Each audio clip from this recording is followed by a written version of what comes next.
Saudara yang kasih Tuhan, banyak orang tidak mengerti tentang the presence of God. Banyak orang tidak mengerti tentang hadirat Tuhan. Banyak orang menganggap bahwa hadirat Tuhan itu sesuatu perasaan. Banyak orang menganggap bahwa hadirat Roh Kudus itu hanya sebuah, orang lagi punya masalah, dia waktu ke gereja menangis, dia lega, itu hadirat Tuhan. Ada orang mengalami hadirat Tuhan pada waktu dia sedang membutuhkan sebuah penghiburan, kekuatan mengalami hadirat Tuhan. Pagi ini saya mau bicara khusus buat Anda semua. Biarlah kebenaran ini memerdekakan kita. Yang percaya katakan amin. Supaya Anda mengerti cara dan bagaimana menghargai dan masuk dalam hadirat Tuhan. Karena banyak orang Kristen hari-hari ini sedang bingung, panik, menghadapi situasi. Saya mau katakan buat saudara, Tuhan hadir di sini. Saya percaya Tuhan hadir di sini. His presence is here. Dan di manakah ada kehadirannya, di situ ada sebuah atmosfer yang diubah. Sebuah keadaan yang diubah. Hadirat Tuhan. Siapa merasa dan mengalami hadirat Tuhan? Angkat tangan. Oh Pak, kalau saya, bagaimana rasa hadirat Tuhan? Saya rasa hadirat Tuhan kalau berinding. Lewat kuburan juga merinding, saudara. Apakah itu? No. Hadirat Tuhan adalah pengalaman secara roh, tetapi berdampak sampai roh, jiwa, dan tubuh kita. Yang percaya katakan amin. Kalau engkau masuk hadirat Tuhan, jiwamu kuat, rohmu kuat, dan tubuhmu disembuhkan oleh Tuhan.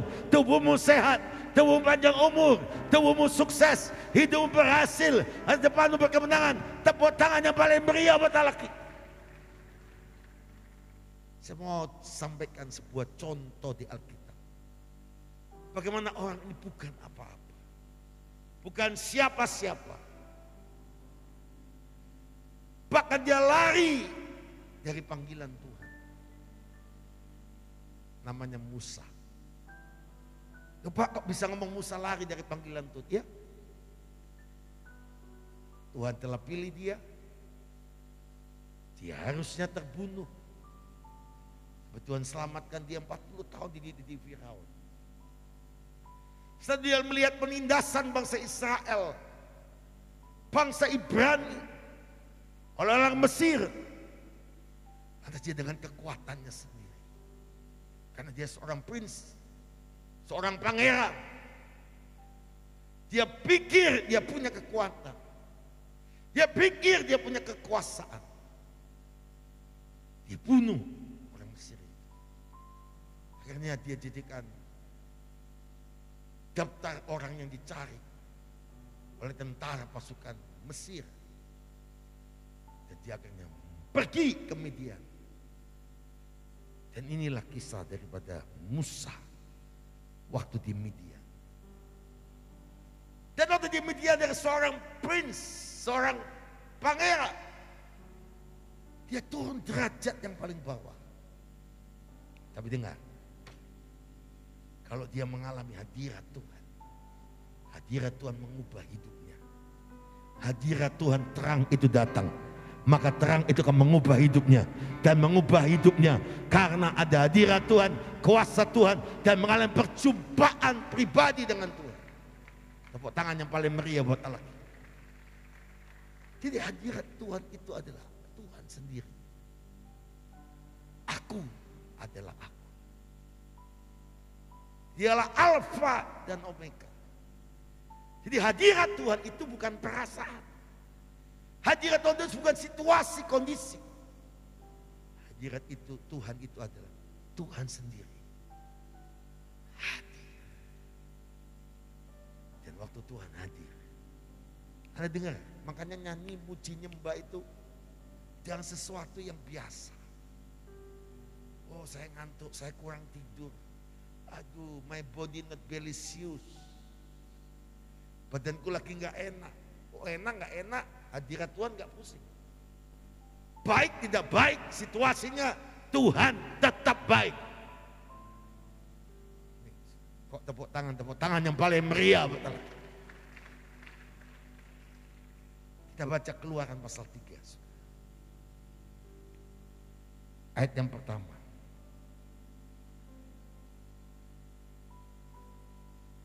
Kita baca sama-sama 1, 2, 3.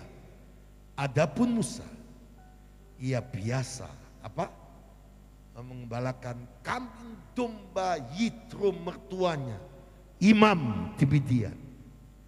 Sekali ketika ia mengiring kambing domba dan di seberang padang gurun, sampailah ia di gunung Allah, yakni gunung Horeb. Jadi lihat saudara, dia turun dari pangeran, di pembunuh dan buron, dan dia lari di DPU, daftar pencarian orang, dan dia mengembala kambing domba. Jadi angon wedus. Dalam ayat gak kena kata itu ya. Jadi lihat kondisinya terpuruk, kondisinya tidak mungkin dia masuk dalam rencana Allah yang besar. Padahal dia 40 tahun yang lalu, 60 tahun yang lalu, ada berapa puluh tahun yang lalu, dia diselamatkan dari sebuah pembunuhan. Karena semua anak-anak laki Ibrani dibunuh. Karena Tuhan punya rencana. Tahukah saudara, Tuhan selalu punya rencana yang besar dalam hidupmu. Dan tidak ada rencana Tuhan yang gagal. Yang percaya katakan amin. Ayat 2, inilah hadirat Tuhan. 1, 2, 3. Lalu malaikat Tuhan menampakkan diri kepadanya di dalam nyala api yang keluar dari semak duri. Lalu ia melihat dan tampaklah semak duri itu menyala, tetapi tidak dimakan api. Ayat 3. Musa berkata, baiklah aku menyimpang ke sana untuk meriksa penglihatan yang hebat itu. Mengapa tidak terbakar semak duri itu? Ketika semua baca dengan keras, dilihat Tuhan bahwa Musa menyimpang untuk memeriksanya. Berserulah Allah dari tengah-tengah semak duri itu kepadanya. Musa, Musa. Dan ia menjawab, ya Allah. Ayat 5. Lalu ia berfirman, janganlah datang dekat-dekat, tanggalkan kasut dari kakimu, sebab tempat di mana kau berdiri adalah tanah yang kudus. Ayat 6. Lagi ia berfirman, akulah Allah ayahmu, Allah Abraham, Allah Ishak, dan Allah Yakub. Lalu Musa menutup mukanya sebab ia takut memandang Allah. Ayat 7. Dan Tuhan berfirman, aku telah memperhatikan dengan sungguh-sungguh sengsara umatku di tanah Mesir, dan aku telah mendengar seruan mereka yang sebabnya oleh pengerah mereka. Ya aku mengetahui penderitaan mereka. Ayat 8. Sebab itu aku telah turun untuk melepaskan mereka dari tangan orang Mesir dan menuntun mereka keluar dari negeri itu ke suatu negeri yang baik dan luas, suatu negeri yang berlimpah-limpah susu dan madunya, ke tempat orang Kanaan, orang Het, orang Amori, orang Feris, orang Hewi, dan orang Yebus. 9. Sekarang seruan orang Israel telah sampai kepadaku, juga telah kulihat betapa kerasnya orang Mesir menindas mereka. Ayat 10. Jadi sekarang pergilah, aku menutus engkau kepada Firaun dan umatku orang Israel keluar dari Mesir. Ayat 12. Ayat 11. Tetapi Musa berkata kepada Allah, siapakah aku ini Maka aku yang menghadap Firaun dan membawa orang keluar dari Mesir. Ayat 12. Lalu berfirman, bukankah aku yang menyertai engkau? Inilah tandanya bagimu bahwa aku mengutus engkau. Apabila engkau membawa bangsa itu keluar dari Mesir, maka kamu akan beribadah kepada Allah di gunung ini. Yang percaya firman Tuhan dan amin sama-sama katakan amin. Yang berbahagia adalah mendengar firman Tuhan, menyimpan dalam hatinya, ibadah menjadi pelaku firman Tuhan. Hadirat Tuhan itu tidak ditentukan oleh musik. Hadirat Tuhan tidak ditentukan oleh cuma ibadah. Tapi kalau Tuhan dipuji, disembah, Dia pasti bertakhta di tengah pujian dan penyembahan. Dan Dia pasti hadir.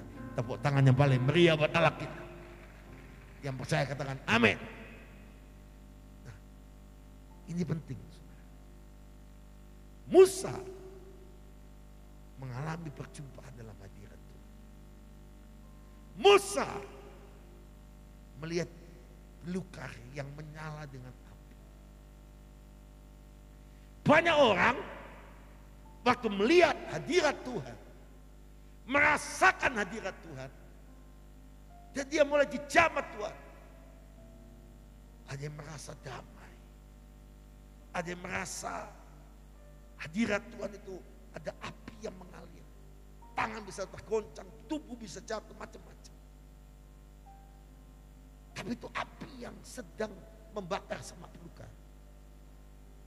Jangan cuma di situ. Ini peringatan. Banyak orang cuma lihat itunya. Wow, luar biasa. Belukar menyala, on fire, dijamah Allah. Ada Tuhan, ada Tuhan. Oh, saya disembuhkan dari sakit saya. Oh, hamba Tuhan untuk tangan saya sembuh. Puji Tuhan. Tapi banyak orang cuma lihat belukar yang menyala. Lihat kedahsyatan Tuhan. Tapi sedikit yang mau saya ulangi. Deeper, sedikit yang mau masuk dalam hadirat Tuhan. Kelompok pertama tentang hadirat Tuhan. Jadi penonton,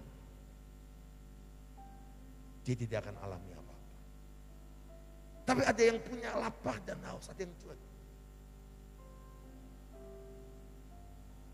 Kau pikir Tuhan perlu kau? Tuhan tak ngimut sama kamu. Kau tidak respon, Tuhan masa bodoh. Tapi bagi ada yang wow, seperti Musa. Saya yakin saudara waktu Musa lewat di padang itu, mungkin ada gembala-gembala yang lain lihat belukar yang menyala. Tapi yang lain cuek. Yang lain tidak respon. Respon pertama menentukan engkau masuk dalam hadirat Tuhan. Yang mengerti katakan amin. Tepuk tangan yang meriah buat Tuhan yang luar biasa. Kau lihat hadirat Tuhan, jangan menjauh. Jangan jadi penonton. In the presence of God. Masuklah dalam hadirat Tuhan. Alkitab ngomong begini, ayat yang kedua. Dari Keluaran pasal 3 ini. Wah, saya berdoa Tuhan membuka dimensi ini. Kebenaran ini.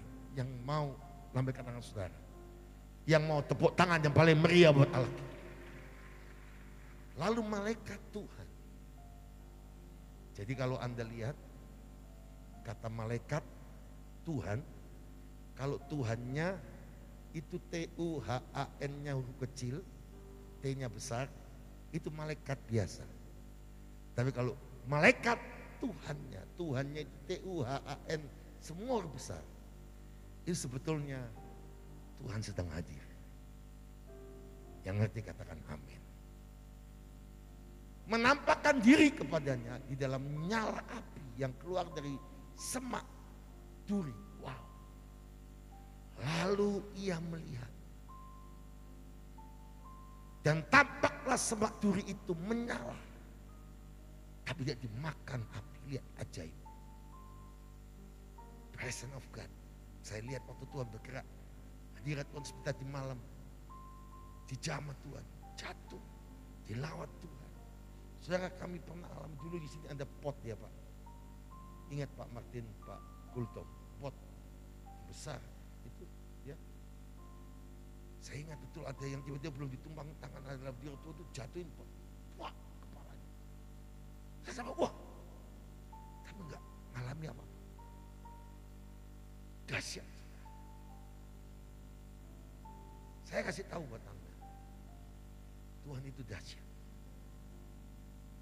Semak duri itu dia akan membakar. Yang pertama, bagaimana bisa meresponi hadirat Tuhan. Siapa mau dapat kebenaran itu hari ini? Kau harus punya lapar dan haus akan hadirat Tuhan.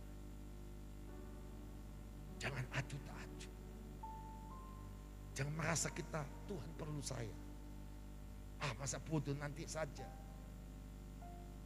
Tidak, saya selalu tunggu waktu Tuhan. Maaf ya saudara, Anda sudah buang waktu. Anda sudah bayar harga datang ke rumah Tuhan. Kalau nggak dapat ketemu Tuhan, Anda sia-sia. Anda nggak rasa hadirat Tuhan, Anda sia-sia. Maaf, kita bukan memenuhi kursi ini. Kita ini orang yang luar biasa. Kita ini orang yang dahsyat. Itu saudara. Waktu dia lihat api itu, lihat hadirat Tuhan itu. Maaf ya. Saya hari ini tadi malam setelah selesai itu saya cuma tidur tidak sampai 2 jam. Tapi sorry, saya nggak ngantuk. Saya tetap menyala. Anda tahu? Kenapa? Karena saya punya lapar haus akan hadirat Tuhan. Saya merasa saya bukan siapa-siapa. Saya perlu berjumpa Tuhan. Saya perlu hadirat Tuhan. Saya perlu the presence of God. Ini penting saudara. Kalau Anda mau sudah melihat hadirat Tuhan. Yang pertama Anda harus respon masuk ke hadirat Tuhan. Dan waktu Anda lihat itu, jangan peduli orang lain. Sembah Tuhan. Masuk aja. Musa ayat yang ketiga lihat. Apa yang dilakukan Musa? Musa berkata, baiklah aku menyimpang ke sana dan apa? Untuk memeriksa penglihatan yang keluar, yang apa? Hebat itu. Mengapa tidak terbakar semak duri itu? Jadi kalau Anda lihat duri, semak duri itu api membakar. Api membakar itu kan harusnya hangus, tapi itu tetap hijau. Betul, kalau hadirat Tuhan tetap ada kehidupan, tetap ada kebenaran, tetap ada kemuliaan. Tepuk tangan yang paling meriah buat Allah. Ayat 4. Saya berdoa. Keluaran 3 ayat 4. Lanjutkan. Ketika dilihat Tuhan bahwa Musa menyimpang untuk memeriksa. Ini penting, poin kedua ini penting. Banyak orang ingin tahu hadirat Tuhan dan ingin hadirat Tuhan. Tapi dia udah proses ke sana, wah ngalami hadirat Tuhan. Lihat, ini kata penting. Ketika apa? Dilihat Tuhan. Bahwa Musa menyimpang untuk memeriksanya. Waktu Anda mulai masuk hadirat Tuhan, yang kedua. Tuhan mau Anda respon hati dan hidup kita dengan benar. Tuhan memeriksa sampai ke hati kita. Yang mengerti katakan amin. Yang ngerti katakan amin. Dan waktu Anda diperiksa sama Tuhan nanti. Yang kedua yang penting. Banyak orang alam hadirat Tuhan. Wah, sibuk dengan api itu. Sibuk dengan pelukar. Wah, wah luar biasa, wah luar biasa, wah luar biasa sembuh, lumpuh berjalan, buta melihat, wah luar biasa. Itu baru belukar yang menyala. Yang penting bukan belukar yang menyala itu. Itu adalah the gate to presence of God. Itu baru engkau ketemu pintu hadirat Tuhan. Banyak orang gagal di sini. Saudara. Dia tidak pernah masuk dalam hadirat Tuhan. Apa dilakukan Tuhan waktu orang masuk hadirat Tuhan? Ayat 4. 1, 2, 3. Berserulah Allah dari tengah-tengah semak duri itu kepadanya. Musa, Musa. Dan ia menjawab apa? Siapa? Waktu Anda masuk dalam hadirat Tuhan, buktinya apa? Anda dengar suara Tuhan. Anda bertemu muka dengan Tuhan.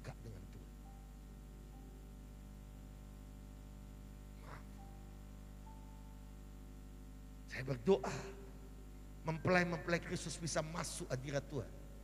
Sampai Anda dengar suara Tuhan. Sampai dengar Tuhan memanggil nama saudara. Sampai engkau bisa berdialog dengan Tuhan. Jadi jangan cuma di pintu masuk hadirat Tuhan. Masuk lebih dalam sehingga engkau berdialog. Anda mengalami hadirat Tuhan. Anda mengalami sukacita Tuhan. Anda mengalami Tuhan sendiri dalam hidup Anda. Tepuk tangan yang paling meriah. Yang percaya katakan amin. Saya berkali-kali, tiap kali saya hadir, pujian, penyembahan atau apa saja, begitu saya masuk hadirat Tuhan, saya nggak mau di pintu. Saya masuk, saya ketemu Tuhan.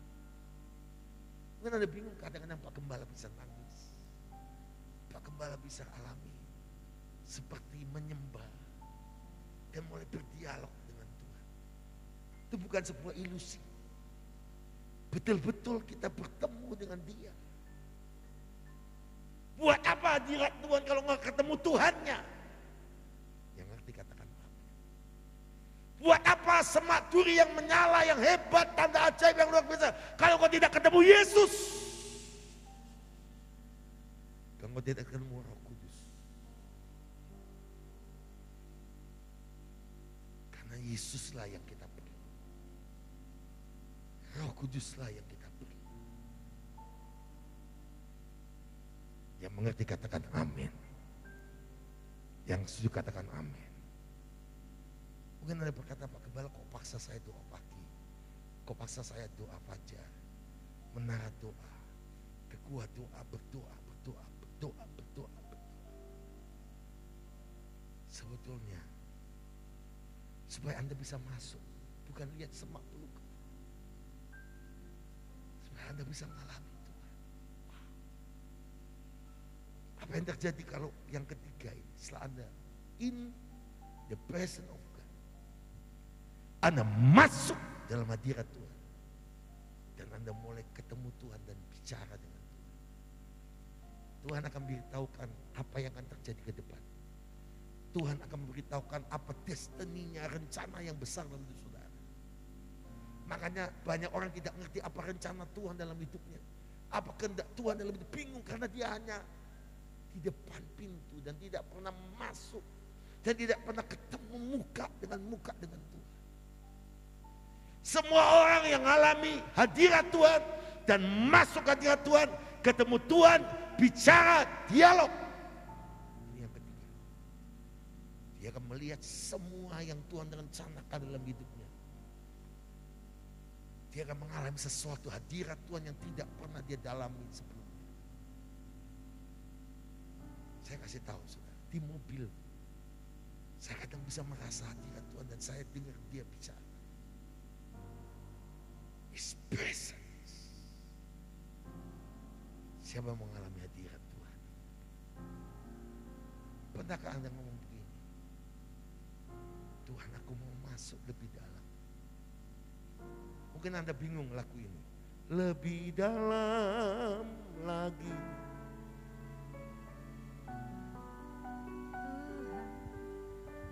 Lebih dari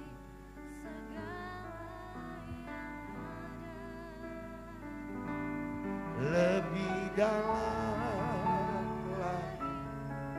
ku cintakan Yesus, ku mengasihimu. Bahasa Inggrisnya diperinlah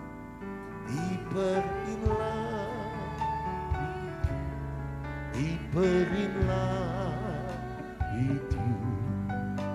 I love you more than anything in life. Diperinlah itu, diperinlah itu. Oh, I love you, Lord. Makanya orang yang masuk hadirat Tuhan, dia bukan cuma ketemu Tuhan, tapi dia dapatkan segalanya dari Tuhan. Makanya kalau engkau cari dulu kerajaan Allah dan kebenaran, maka semuanya dan semuanya pasti akan mengikuti, akan ditambahkan dalam hidupmu, akan mengalami kuasa, kemuliaan, kedahsyatan. Sorakan haleluya! Sorakan haleluya! Siapa yang mau? Ayo. Bayar harga naik ke Bukit Doa.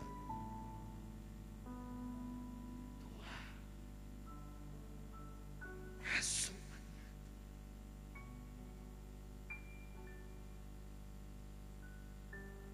Yang ngerti katakan amin.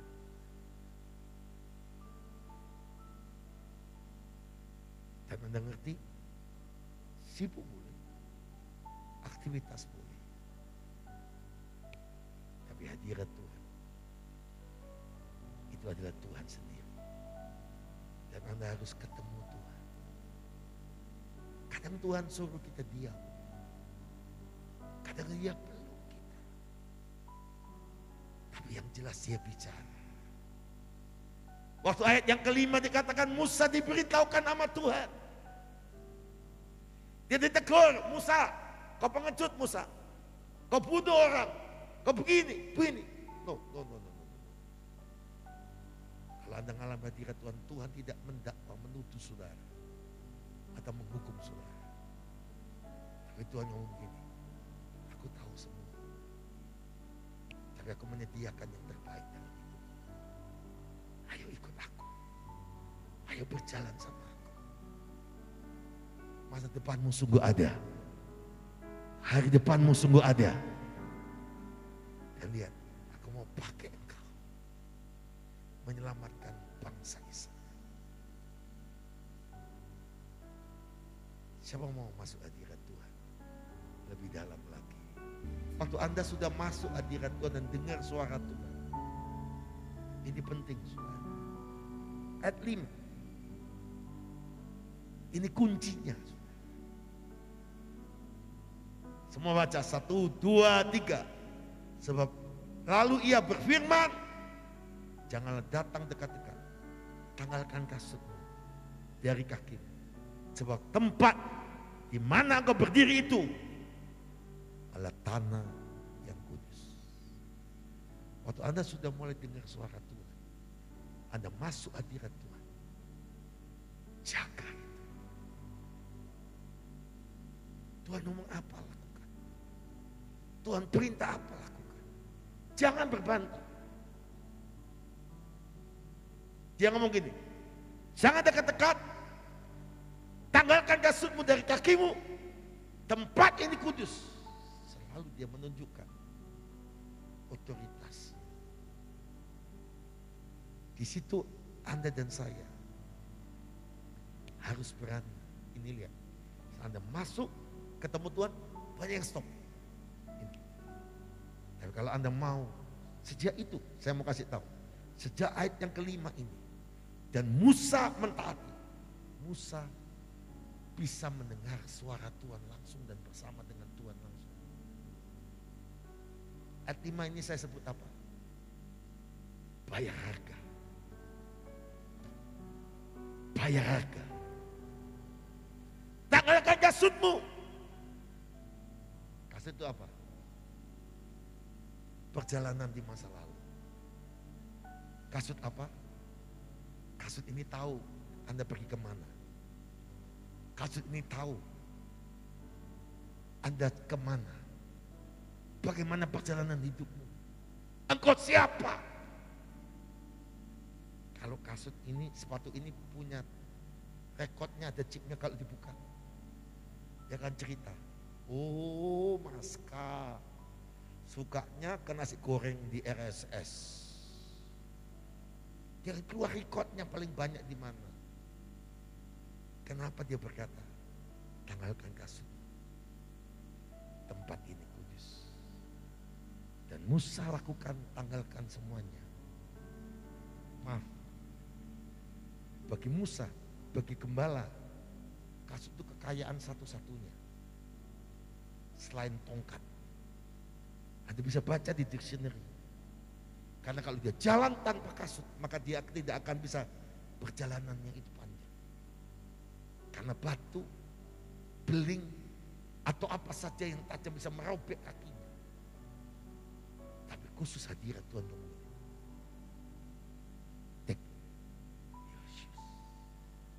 Tanggalkan kasutmu. Tempat ini kudus. Bayar harga. Sombongmu, angkumu, kepala batumu, suka maunya sendiri, merasa benar sendiri. Itu kasut-kasut. Sok tahu, merasa hebat. Itu kasut. Harus tanggalkan.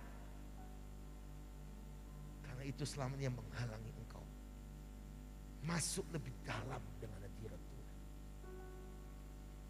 Musa sebelumnya tidak pernah bisa dengar suara Tuhan. Tapi setelah ditanggalkan kasutnya, Anda bisa baca ayat berikutnya. Dia bersama-sama dengan Tuhan. Di mana dia berada, Tuhan berada. Dan Tuhan berada. Di mana dia ada adalah Tuhan. Mengikuti kehendak Tuhan dan berjalan bersama Tuhan. Tepuk tangan yang paling meriah. Tepuk tangan yang paling meriah. Tepuk tangan yang paling meriah. Sorakan haleluya. Dan yang terakhir sejak itu, perjalanan hidup Musa naik, naik, naik bersama Tuhan.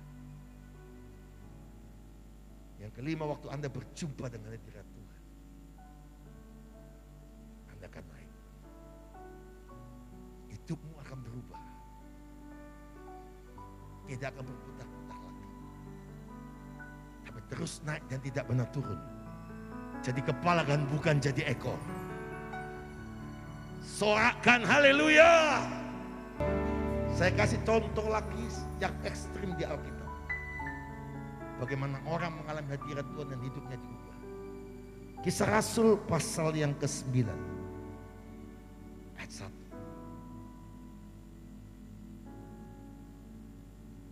Saulus itu bisa berubah jadi Paulus karena berjumpa dengan hadirat Tuhan. Jangan anggap remeh ya hadirat Tuhan. Kalau bisa respect hadirat Tuhan 5 tahapan itu. Wow. Kebajikan, kemurahan akan mengikut engkau seumur hidup. Dan kau akan diam dalam rumah Tuhan sepanjang masa. Kisah Rasul 9 ayat 1, Saulus bertobat. Sementara itu berkobar-kobar hati Saulus untuk mengancam dan membunuh murid-murid Tuhan. Ia menghadap imam besar. Ayat 2 baca dengan keras, 1, 2, 3. Daripadanya untuk dibawa kepada majelis Yahudi di Damsyik, supaya ia menemukan laki-laki atau perempuan mengikuti jalan Tuhan. Ia menangkap mereka dan membawa mereka ke Yerusalem. Ayat 3 saya baca, tolong ambilkan mic, kasih ke Pak Belanda untuk ayat yang kena bersama-sama. Dalam perjalanannya ke Damsyik, ketika ia sudah dekat kota itu, semua baca dengan keras, 1, 2, 3. Apa? Itu belukar yang menyala, api yang menyala, hadirat Tuhan yang menyala, yang menjamah dan mendatangi Musa. Itu datang yang sama. terang. Jadi terang, maka terang itu jadi. Lihat, semua baca 2, 3. Tiba-tiba apa? Cahaya memancar dari langit, mengelilingi dia. Lihat ini ya, coba sini, Kaldu. Kalau ini Saulus, tiba-tiba datang cahaya, mengelilingi dia, mengelilingi dia. Beda ya? Waktu tadi siapa? Musa. Lihat apa? Semak belukar yang menyala. Dia baru dekat, dia masuk. Kalau ini dahsyat. Tapi sama.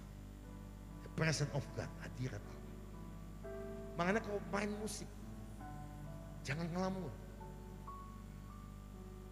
Saya itu tahu kalau orang main musik konsen apa enggak, melayani apa enggak, dengar khotbah sungguh-sungguh apa enggak, singer, song leader.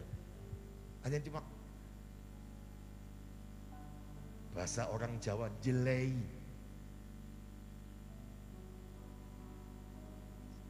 Maaf ya, itu kalau hadirat Tuhan datang itu keliling.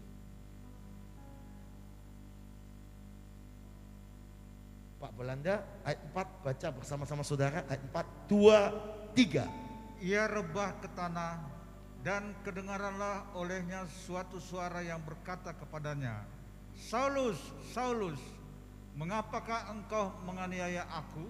Lihat, Tuhan langsung to the point sama Saulus. Sinar kemuliaan Allah, hadirat Tuhan turun dari langit mengelilingi. Hei,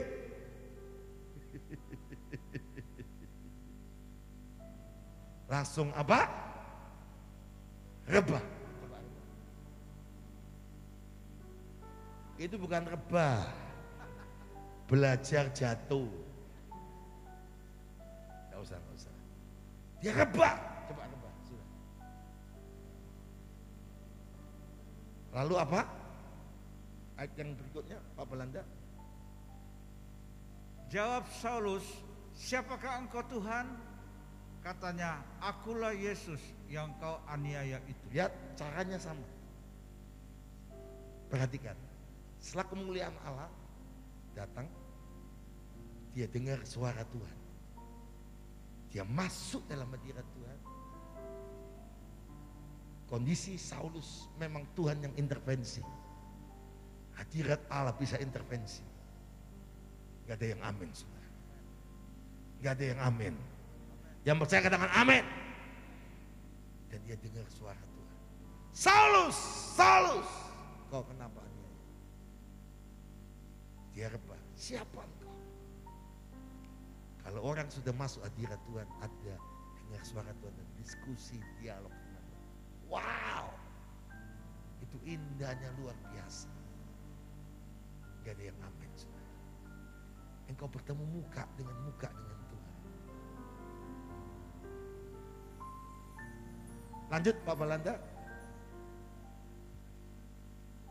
Tetapi bangunlah dan pergilah ke dalam kota.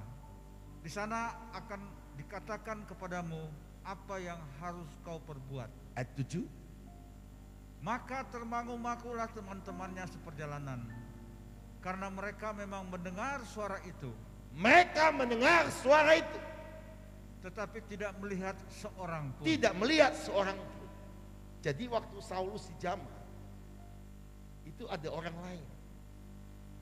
Makanya waktu Anda masuk hadirat Tuhan, jangan terpengaruh orang lain. Kau masuk, kau dialog, in the present. Orang yang di luar cuma dengar, luar biasa ya. Tapi nggak tahu apa-apa. Itu loh. Siapa nangkap? Saya cerita ini saudara sampai mana jawab sendiri dalam hati saudara. Maju. Apa lagi? Saulus bangun dan berdiri. Saulus bangun dan berdiri. Berdiri. Lalu membuka matanya. Lalu apa? Buka matanya. Tapi ia tidak dapat melihat apa-apa. Mereka harus menuntun dia masuk ke Damsyik. Ia tidak dapat melihat. Kalau Anda masuk hadirat Tuhan, hidupmu nggak layak. Tuhan akan berbuat sesuatu buat Anda. Kadang-kadang makanya waktu hadirat Tuhan datang, ada yang manifestasi, ada yang apa. Itu sebetulnya bagian daripada Tuhan itu sedang sayang. Tuhan sedang membersihkan, Tuhan sedang bekerja dalam hidupnya. Tepuk tangan yang paling meriah buat Allah kita. Thank you. Lanjut Pak, ayat berikutnya. 3 hari lamanya ia tidak dapat melihat, dan 3 hari lamanya ia tidak makan dan minum. 3 hari dia tidak lihat, dia tidak makan, tidak minum. Tuhan bersihkan, Tuhan lepaskan semua. Ayat 10. Di Damsyik ada seorang murid Tuhan bernama Ananias. Firman Tuhan kepadanya dalam satu penglihatan, "Ananias." Jawabnya, "Ini aku, Tuhan." Ayat 11. Firman Tuhan, "Mari, pergilah ke jalan yang bernama Jalan Lurus, dan carilah di rumah Yudas seorang dari Tarsus yang bernama Saulus. Ia sedang berdoa." Ayat 12. Dalam satu penglihatan ia melihat bahwa seorang yang bernama Ananias masuk ke dalam dan menumpangkan tangannya ke atasnya supaya ia dapat melihat lagi. Ayat 13. Jawab Ananias, "Tuhan, dari banyak orang yang telah kudengar tentang orang itu, betapa banyaknya kejahatan yang dilakukannya terhadap orang-orang kudus-Mu di Yerusalem." 14. Dia datang kemari dengan kuasa penuh dari imam-imam kepala untuk menangkap semua orang yang memanggil nama-Mu. 15. Tetapi firman Tuhan kepadanya, "Pergilah, sebab orang ini adalah alat pilihan bagiku untuk memberitakan namaku kepada bangsa-bangsa lain, serta raja-raja dan orang-orang Israel." 16. Aku sendiri akan menunjukkan kepadanya betapa banyak penderitaan yang harus ia tanggung oleh karena namaku. 17. Lalu pergilah Ananias ke situ. Ayat 17 kita baca sama-sama. 1, mari bangkit berdiri sama-sama. Kita baca sama-sama ayat 17. 1, 2, 3. Hafal Anda. Lalu pergilah Ananias ke situ dan masuk ke rumah itu. Ia menumpangkan tangannya ke atas Saulus. Katanya, "Saulus, saudaraku, Tuhan Yesus yang telah menampakkan diri kepadamu di jalan yang kau lalui, telah menyuruh aku kepadamu supaya kau dapat melihat lagi dan penuh dengan Roh Kudus." Ayat 18, ini penting. Semua baca. 2, 3. Dan seketika itu juga seolah-olah selaput gugur dari matanya. Lalu dibaptis. Tepuk tangan yang paling meriah. Kalau kita baca setelah itu perjalanan hidup Paulus, Saulus seperti Paulus berubah karena ketemu hadirat Tuhan. Saya percaya pagi ini kita akan mengalami hadirat Tuhan, dan Anda akan masuk hadirat Tuhan, dan akan ketemu hadirat Tuhan, dan Anda akan melihat cara Tuhan bekerja beda dengan cara manusia bekerja. Tepuk tangan yang paling meriah buat Yesus. Mulai hari ini kami mengerti kebenaran-Mu, dan kebenaran-Mu yang memerdekakan kami semua. Kami berdoa tidak satupun tidak mengalami hadirat Tuhan. Bukan cuma mengalami hadirat Tuhan, tapi masuk dalam hadirat Tuhan, bertemu muka dengan Tuhan, dan berjalan dalam kebenarannya. Dan di mana ada kebenaran situ, perjalanan kami adalah perjalanan yang berubah. Perjalanan kami terus naik dan tidak pernah turun. Perjalanan kami dengan Tuhan perjalanan yang dahsyat, luar biasa, ajaib, menghadapi rencana-rencana Tuhan yang besar. Apa tidak pernah dilihat mata, tidak pernah dilihat telinga, tidak pernah tinggal dalam hati. Tuhan sediakan bagi kami yang mengasihi Tuhan. Tepuk tangan yang paling meriah.